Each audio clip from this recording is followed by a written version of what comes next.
డిపార్ట్మెంట్లో ఇంటిగ్రేషన్ కానీ effective coordination కానీ దాన్ని ఎగ్జిక్యూషన్ చేయాల్సిన బాధ్యత మన మీద అందరి మీద ఉంది. Once in 3 months collectors conference పెట్టుకుంటున్నాం. అదే సమయంలో various times once in 20 days or 15 days cabinet meetings పెట్టుకుంటున్నాం. అజెండా విని చేస్తున్నాం, డిపార్ట్మెంట్స్ అన్ని రివ్యూ చేస్తున్నాం. అప్పుడప్పుడు కాంప్రహెన్సివ్ సమీక్షలు కూడా చేసుకుంటూ అందరం కూడా ఎఫెక్టివ్గా ఒక కోహెసివ్గా ముందుకు పోవడానికి ఇలాంటి కార్యక్రమాలు మనకు వస్తాయి. ఇక ఈ brain storming session, I can say it is a brain storming session and reorienting hour cells. ఏం చేయబోతాం క్లారిటీ రావడానికి సమావేశం పెట్టుకున్నాం. 8 నెలలుగా ఎగ్జాక్ట్గా నేను ఎవ్రీ అవర్ క్యాలిక్యులేట్ చేసుకుంటున్నాను. బై టుమారో 12వ తారీఖు నేను ప్రమాణ స్వీకారం చేసి 8 months అవుతుంది. కొత్త గవర్నమెంట్ వచ్చి 8 months అవుతుంది.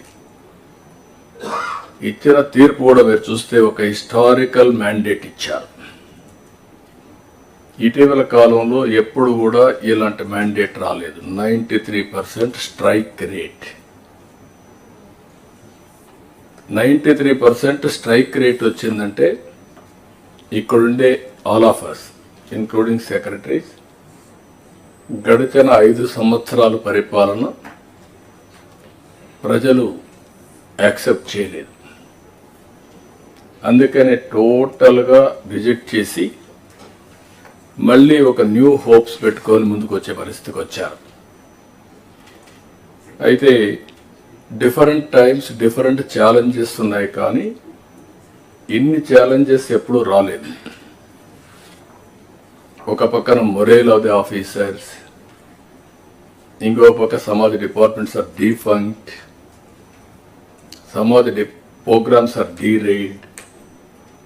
గవర్నమెంట్ ఆఫ్ ఇండియా నుంచి మనం గుర్తుపెట్టుకోవాల్సింది ఎప్పుడు కూడా సెంటర్ స్టేట్ రెండు కూడా 3 గవర్నమెంట్లు ఉంటాయి. Local self government, state government, central government.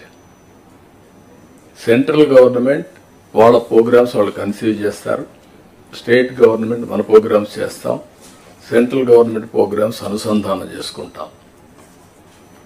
దగ్గర 90 సెంట్రలీ స్పాన్సర్ స్కీమ్స్ ఉంటే టోటల్గా అన్నీ కూడా డిఫంక్ట్ అయిపోయినాయి.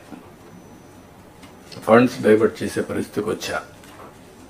వీటన్నింటిపైన మనం ఒక 7 వైట్ పేపర్స్ అన్ని పబ్లిసైజ్ చేశాం.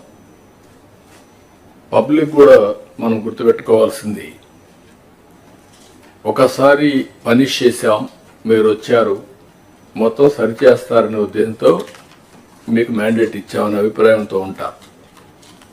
అది ఉన్నప్పుడు మనం ఎక్స్ట్రా ఎఫర్ట్స్ పెట్టాల్సిన బాధ్యత మనందరిపైన ఉంది. అందుకే